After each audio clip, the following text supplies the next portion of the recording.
Se acabó el pasar hambre. Pero recibiréis poder cuando haya venido sobre vosotros el Espíritu Santo, y me seréis testigos en Jerusalén, en toda Judea, en Samaria y hasta lo último de la tierra. Hechos 1:8. El viento era gélido.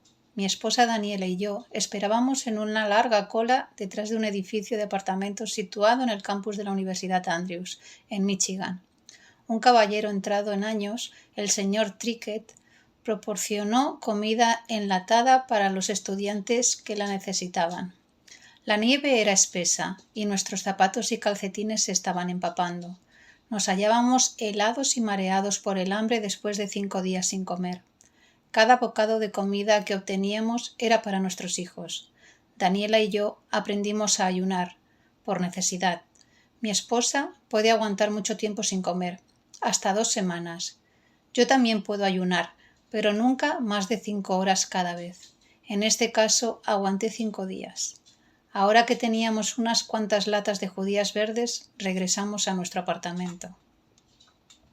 La matrícula y los libros eran caros, por no hablar del alojamiento, el seguro, la comida, la ropa, el agua, el gas y la electricidad, la escuela de nuestros 2 hijos y muchas más cosas. Daniela tenía 2 empleos, pero solo le pagaban a $6 la hora. Yo también trabajaba en 2 puestos y llevaba una pesada carga académica tratando de embutir 3 años de estudios en 1 y medio. Procedentes de nuestra Rumanía natal, habíamos llegado a Estados Unidos solo 2 años antes. Yo aún estaba aprendiendo el inglés a la vez que estudiaba griego y hebreo con profesores anglófonos, además de asistir a muchas otras clases.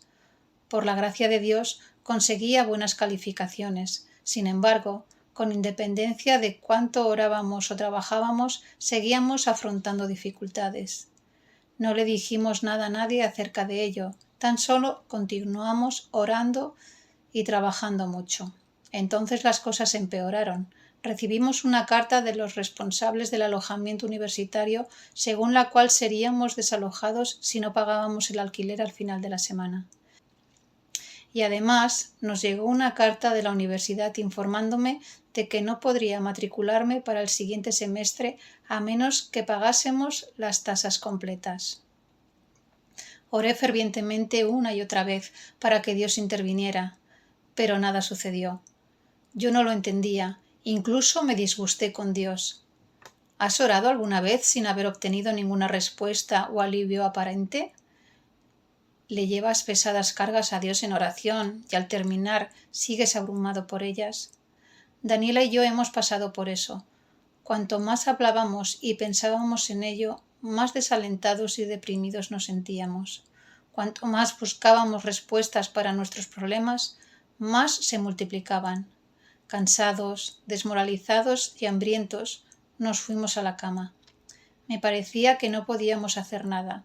Nos sentíamos impotentes respecto a todas estas cosas. Al día siguiente leímos parte de Deuteronomio 4 en nuestro culto familiar. Los dos sentimos que esta historia bíblica nos hablaba directamente a nosotros. Era la parte en que Dios se dirigía a Moisés para que escribiera todas las cosas que el Señor había hecho por los hijos de Israel y para que ellos se las leyeran a sus hijos y nietos una y otra vez, a fin de que nunca olvidasen cómo Dios los había guiado. Luego leímos de otro libro inspirado y nuestros ojos se detuvieron en este poderoso pasaje. No tenemos nada que temer del futuro, excepto que olvidemos la manera en que el Señor nos ha conducido y sus enseñanzas en nuestra historia pasada. Los dos nos quedamos en silencio por unos momentos, escuchando al Espíritu Santo en nuestros pensamientos. Luego empezamos a conversar. Decidimos dejar de concentrarnos en nuestras pruebas. En lugar de ello, centraríamos nuestra atención en Jesús, en su amor, en sus promesas y en las extraordinarias maneras en que nos había dirigido hasta entonces. Comenzamos a evocar algunas de las historias de su intervención en nuestras vidas. Cuanto más hablábamos, más paz y aliento recibíamos. Algunos de mis compañeros de clase afrontaban desafíos aún mayores. Uno perdió a su esposa por cáncer, otro perdió a sus padres en un accidente de tráfico. En total, recordamos a 7 compañeros de clase y sus familias que pasaban por pruebas. Así que fuimos a compartir algunas promesas de la Biblia y a orar con ellos. Después de visitar a cada uno de ellos y volver a casa, nuestras oraciones cambiaron y ya no teníamos hambre de alimento físico. En lugar de pedir comida o ayuda, orábamos para que Dios nos llenase de su Espíritu Santo. Pedíamos aceite fresco, una nueva unción. Le rogamos que nos bautizara cada mañana y nos hiciera como Jesús para que fuésemos una bendición para los demás. Todavía poníamos nuestras necesidades delante de Él, pero también le dábamos gracias por sus muchas otras provisiones, expresando nuestra fe en que seguiría cuidándonos. Luego dedicábamos el resto de nuestro tiempo de oración a mencionar a las familias que acabábamos de visitar, pidiendo la intervención de Dios en sus vidas. Por primera vez en muchos días sentimos paz, una paz verdadera. Esa noche, un hombre, a quien no habíamos visto nunca, llamó a nuestra puerta buscando a la pareja que había vivido anteriormente en el apartamento. Cuando se enteró de que se había mudado, mostró su decepción. Vaya, mi chaqueta necesita unos arreglos y la esposa siempre me los arreglaba.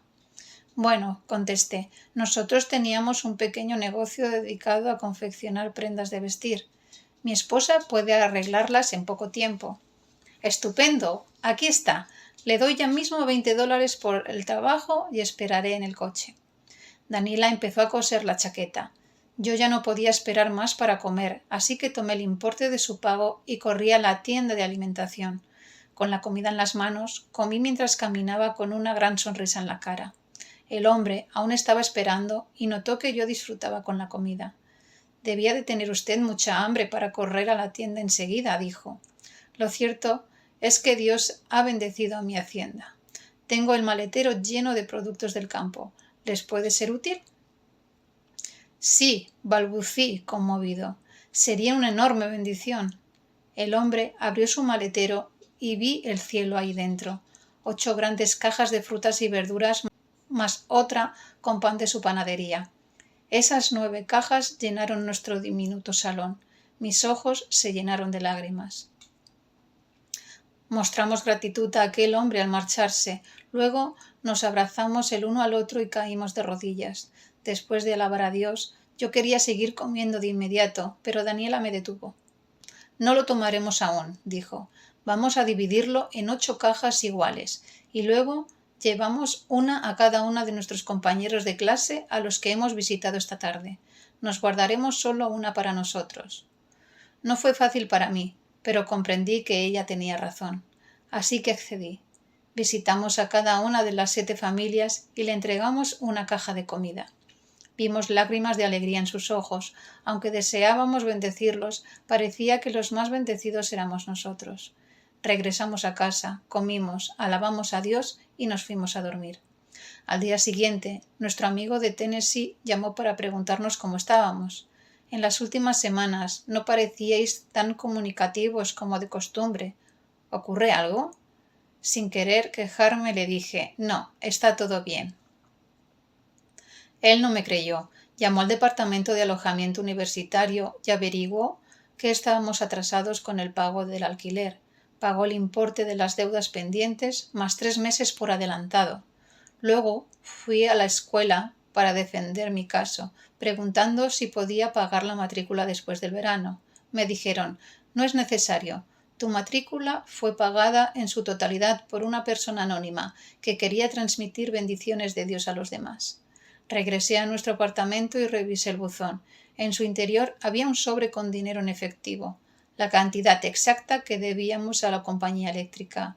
Nos quedamos sin palabras. No habíamos hablado con nadie sobre nuestros problemas, y mucho menos sobre la cantidad que debíamos. Dios llegó más lejos de todo lo que podíamos haber imaginado. Decidimos registrar estas historias por escrito y compartirlas con nuestros hijos y nuestros amigos porque no solo mostraban su maravilloso amor, sino también la manera en que Él actúa. También revelan lo que Él espera de nosotros hoy.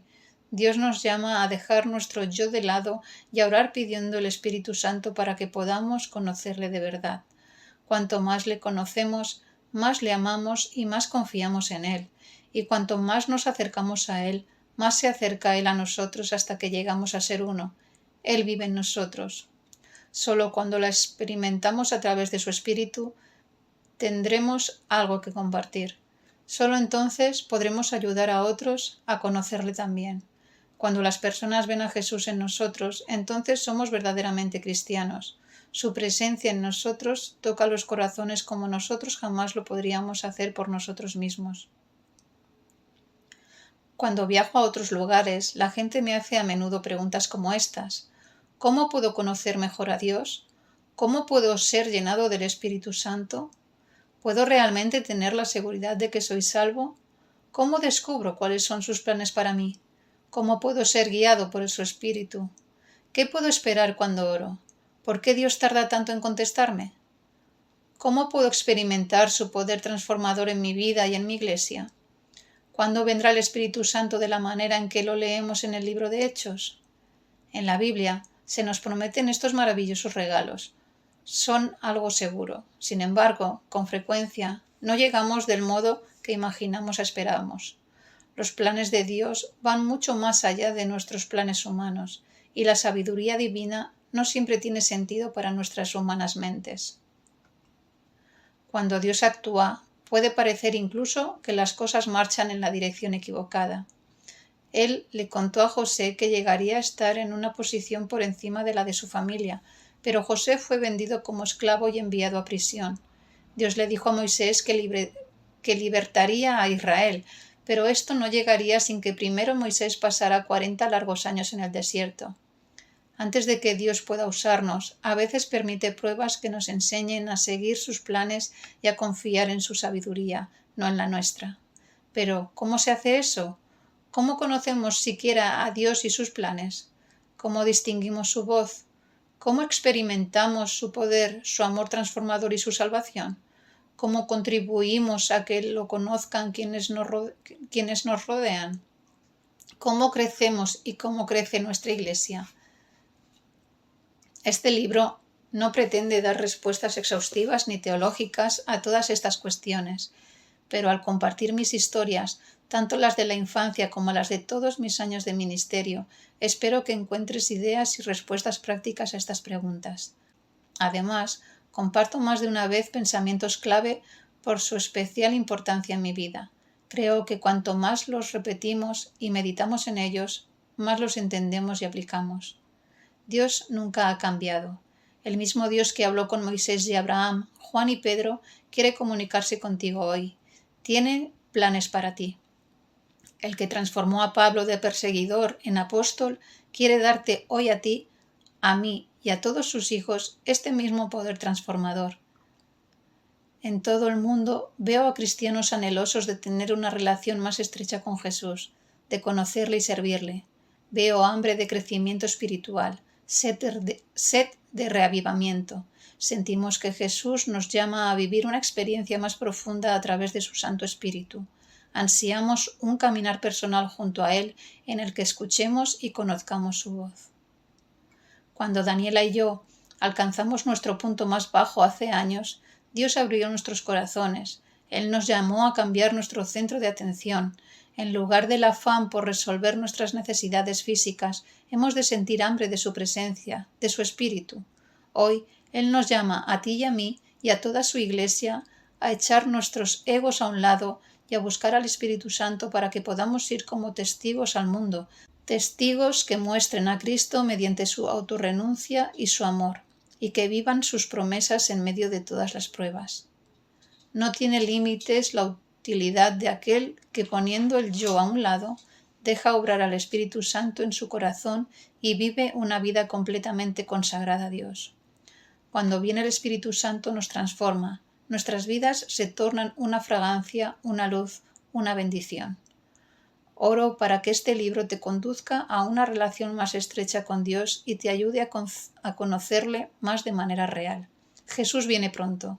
No hay más tiempo que perder. Debemos empezar ahora. Si le damos permiso hoy, el Espíritu puede transformarnos a esta poderosa experiencia. Para disfrutar y compartir más mensajes de esperanza, búsquenos en Facebook, YouTube, Instagram y Spotify como Adventistas Huesca. Que Dios los bendiga.